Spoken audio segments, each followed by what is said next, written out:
Hello friends, आज की video में हम सीटेट पेपर 1 के हिंदी के 25 प्रीवियस ईयर क्वेश्चंस करेंगे जो कि बहुत ही इंपॉर्टेंट होने वाले हैं। और अगर आप 2026 में सीटेट का एग्ज़ाम देना चाहते हैं तो इन क्वेश्चंस को बिल्कुल भी मिस मत करना, क्योंकि ये क्वेश्चंस बार बार रिपीट होते हैं। तो चलिए वीडियो को शुरू करते हैं। पहला क्वेश्चन है हमारे पास, कमल का पर्यायवाची शब्द क्या है?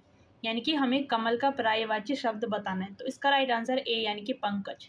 कमल का पर्यायवाची शब्द है पंकज। सेकेंड क्वेश्चन है, आंखों का तारा मुहावरे का अर्थ क्या है? यानी कि आंखों का तारा जो मुहावरा है उसका अर्थ क्या है? तो इसका राइट आंसर है ए यानी कि प्रिय व्यक्ति, जिसे हम कहते हैं कि वो मेरी आंखों का तारा है, यानी कि मेरा बहुत ही प्रिय है।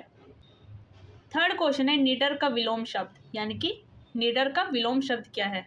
तो इसका राइट आंसर है सी यानी कि भयभीत। निडर यानी जो नहीं डरता, भयभीत यानी कि जो डरता है, ये डरा हुआ है। फोर्थ क्वेश्चन है, भाषा सीखने का सर्वोत्तम माध्यम क्या है? तो इसका राइट आंसर है बी यानी कि संवाद। भाषा सीखने का सर्वोत्तम माध्यम है कि हमें संवाद करना चाहिए, एक दूसरे से बात करनी चाहिए। फिफ्थ क्वेश्चन है, जल का पर्यायवाची शब्द क्या है? तो इसका राइट आंसर है ए यानी कि नीर। जल का पर्यायवाची शब्द है नीर। सिक्स्थ क्वेश्चन है, भाषा शिक्षण का मुख्य उद्देश्य क्या है? जो भाषा शिक्षण है उसका मुख्य उद्देश्य क्या है? तो इसका राइट आंसर है बी यानी कि संप्रेषण कौशल को विकसित करना। सेवेंथ क्वेश्चन है, हाथ पर हाथ धरे बैठे रहने का अर्थ। इनके हाथ पर हाथ धरे बैठे रहने का अर्थ क्या है? तो इसका राइट आंसर है सी यानी निष्क्रिय बैठना, यानी कुछ नहीं करना। एट्थ क्वेश्चन है, भाषा अर्जन में सबसे महत्वपूर्ण है। इनकी भाषा अर्जन में सबसे महत्वपूर्ण क्या है? तो इसका राइट आंसर है बी यानी कि संवाद और सहभागिता। नाइन्थ क्वेश्चन है, जो कभी ना मरे के लिए एक शब्द है। यानी कि जो कभी नहीं मरता उसके लिए क्या शब्द है? तो इसका राइट आंसर है अमर। टेंथ है, परोपकार शब्द में उपसर्ग क्या है? यानी कि जो परोपकार शब्द है उसमें उपसर्ग क्या है? तो इसका राइट आंसर है ए यानी कि पर। 11वां क्वेश्चन है, बालकों की भाषा त्रुटियों को शिक्षक को मानना चाहिए। यानी कि बालकों की भाषा त्रुटियों को शिक्षक को मानना चाहिए, इसे क्या कहते हैं? तो इसका राइट आंसर है सीखने की प्रक्रिया का भाग। ये सीखने की प्रक्रिया का एक भाग है। 12वां क्वेश्चन है, विद्यार्थी शब्द में प्रत्यय है, यानी विद्यार्थी शब्द में प्रत्यय क्या है? तो इसका राइट आंसर है सी यानी कि अर्थी। और अगर यहाँ पे उपसर्ग पूछे जाते तो उसका राइट आंसर था विद्या। विद्या उपसर्ग है और अर्थी क्या है? प्रत्यय। 13वां क्वेश्चन है, पठन कौशल विकसित करने के लिए सबसे उपयुक्त गतिविधि क्या है? यानी कि पठन कौशल विकसित करने के लिए सबसे उपयुक्त गतिविधि क्या है? तो ये है मौन पठन। मौन पठन से हम पठन कौशल विकसित कर सकते हैं। 14वां क्वेश्चन है, सिंह का स्त्रीलिंग रूप क्या है? तो इसका राइट आंसर है सिंहनी। सिंहनी सिंह का स्त्रीलिंग रूप है। 15वां क्वेश्चन है, भाषा कक्षा में मूल्यांकन का उद्देश्य है।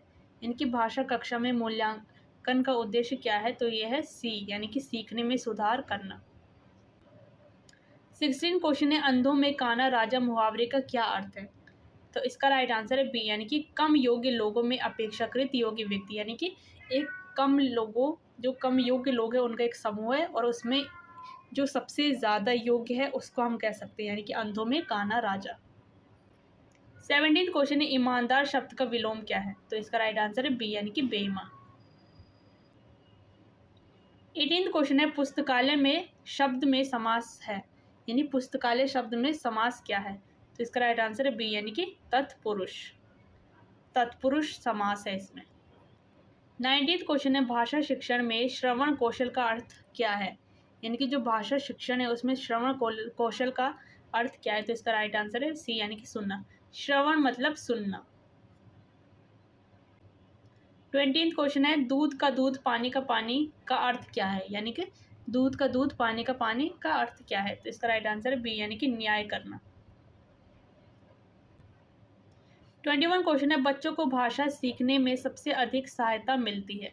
यानी कि बच्चों को भाषा सीखने में सबसे अधिक सहायता कब मिलती है? तो जब समृद्ध भाषाई वातावरण से, यानी कि जब समृद्ध भाषाई वातावरण हो, यानी कि जहाँ सारे लोग एक ही तरह की भाषा बोलते हैं, तो बच्चों को भाषा सीखने में जल्दी सहायता मिलती है। 22 क्वेश्चन है, निराश शब्द में उपसर्ग क्या है? तो इसका राइट आंसर है ए यानी कि नी। निराश शब्द में नी जो है उपसर्ग है। 23 क्वेश्चन है, कवि का स्त्रीलिंग रूप क्या है? तो इसका राइट आंसर है बी यानी कि कवित्री। 24 क्वेश्चन है, भाषा कक्षा में समूह कार्य का प्रमुख उद्देश्य है, यानी कि भाषा कक्षा में समूह कार्य का प्रमुख उद्देश्य क्या है? तो इसका राइट आंसर है बी यानी कि सहयोगात्मक अधिगम को बढ़ावा देना, यानी कि सहयोग को बढ़ावा देना। 25 क्वेश्चन है, जो दूसरों का भला करे के लिए एक शब्द है, यानी कि जो दूसरों को भला करे उसके लिए क्या शब्द है? तो ये है परोपकारी। तो ये थे हिंदी के 25 प्रीवियस ईयर क्वेश्चंस। अगर आपको वीडियो पसंद आई तो लाइक, सब्सक्राइब, शेयर ज़रूर करें। इससे आगे हम हिंदी के और क्वेश्चंस करेंगे जो कि बहुत ही इंपॉर्टेंट होने वाले हैं, और पेपर 2 के भी हम क्वेश्चंस करेंगे। तो तब तक के लिए all the best for your exam.